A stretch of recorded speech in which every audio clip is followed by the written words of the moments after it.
Louvado seja nosso Senhor Jesus Cristo, para sempre seja louvado. Eu sou o Padre Edilson Raposo, da Capela Santa Edviges de Belo Horizonte. Estamos vivenciando o tempo quaresmal em preparação para as festividades da Páscoa de nosso Senhor Jesus Cristo.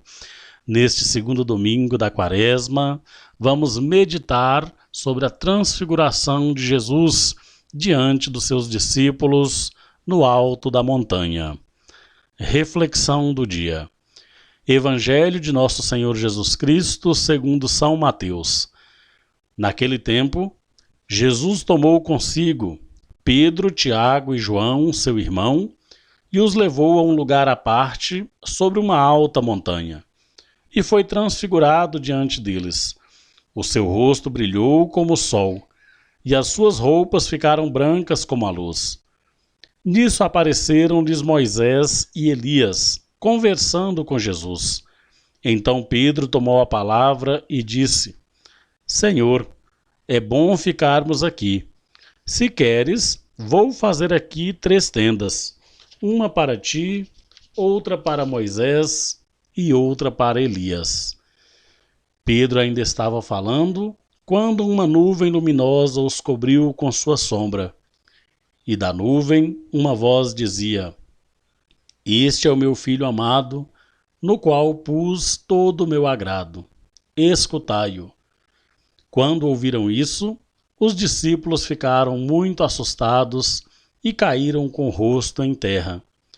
Jesus se aproximou, tocou neles e disse: Levantai-vos e não tenhais medo. Os discípulos ergueram os olhos e não viram mais ninguém, a não ser somente Jesus.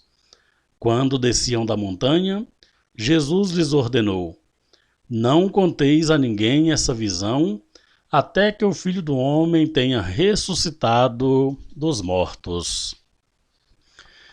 No alto da montanha, Jesus revela todo o seu esplendor para os seus discípulos, para 3 dos seus discípulos: Pedro, Tiago e João. É apenas uma grande experiência de antecipação para alguns dos seus discípulos de tudo aquilo que haveria de ser realidade plena após a sua ressurreição. Jesus revela a sua face divina, já se mostra plenamente glorioso por antecipação para os seus discípulos. E ao mesmo tempo revela que toda a sua prática, toda a sua conduta, toda a iniciativa é posta por ele e incluída a atividade dos seus discípulos, ela está respaldada em toda a história da fé, em toda a história da salvação. A presença das figuras de Moisés e Elias representam exatamente isto, a confirmação de que o projeto salvífico iniciado por nosso Senhor Jesus Cristo era legítimo. Estava já escrito no coração de Deus. E aquela voz que diz, que confirma, sobretudo para os discípulos, é um chamamento para que confiem, acreditem e se entreguem plenamente ao projeto, ao programa de Jesus. Este é o meu filho muito amado, nele pus todo o meu agrado, escutai-o.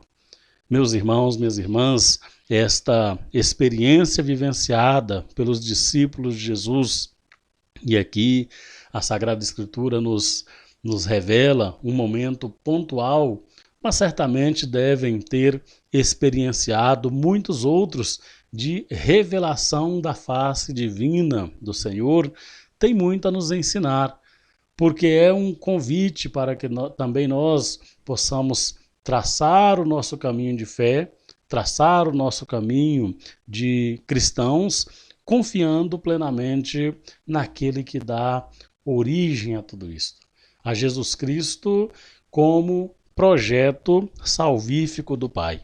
como caminho pelo qual nós podemos experimentar a presença de Deus e caminhar rumo a Ele. É quando nós construímos o caminho pelo qual nós percorremos, manifestando a fé e, ao mesmo tempo, praticando aquilo que professamos. É quando nós buscamos a exata calibragem do que nós falamos, do que nós professamos, do que nós rezamos, das intenções que nós expressamos, calibradas com a nossa conduta, com a nossa prática, com a nossa postura. E o tempo oportuno para que busquemos vencer qualquer divergência que porventura exista entre o nosso discurso e a nossa prática é exatamente este tempo quaresmal. É o tempo da conversão. É o tempo de nós experimentarmos esta presença de nosso Senhor Jesus Cristo, de nós ouvirmos o seu convite que nos leva para o alto da montanha e ali se transfigura diante de nós. E ali se mostra plenamente, se mostra por inteiro, se mostra como quem realmente representa esta vontade de Deus em favor do mundo. Mas mais do que uma experiência bonita de se ver, mais do que um presente de antecipação para os discípulos, é um chamamento para o compromisso missionário. E o Evangelho nos mostra isso, quando, descendo da montanha, o Senhor os alerta para dizer: não vão dizer isso a ninguém, não vão ainda espalhar esta experiência, até que o Filho do Homem tenha ressuscitado dos mortos. Ou seja, a responsabilidade deles tornarem isso público, de transformarem essa experiência pessoal em exemplo a ser mostrado, em pedagogia da fé para todas as pessoas a quem eles iriam depois da morte, ressurreição e ascensão de nosso Senhor Jesus Cristo, já está colocada. Ou seja, aquilo que nós recebemos, experimentamos, aquilo que nós assistimos, aquela experiência cristã na qual nós somos incluídos como filhos e filhas de Deus, não é para ser guardado, não é um troféu para que seja preservado por nós, não é apenas um título, um diploma, um documento para ser guardado na gaveta ou numa pasta. É uma experiência pela qual nós também nos comprometemos. E hoje já não precisamos esperar no tempo certo, porque o tempo certo, o tempo oportuno, é o hoje da nossa vida. Quando nós, pelo batismo, pela participação na vida de Cristo, pela participação na vida da igreja, naturalmente somos seus discípulos, missionários, seus apóstolos e responsáveis por levar toda a nossa experiência de fé, pela nossa experiência cristã, o mais longe possível.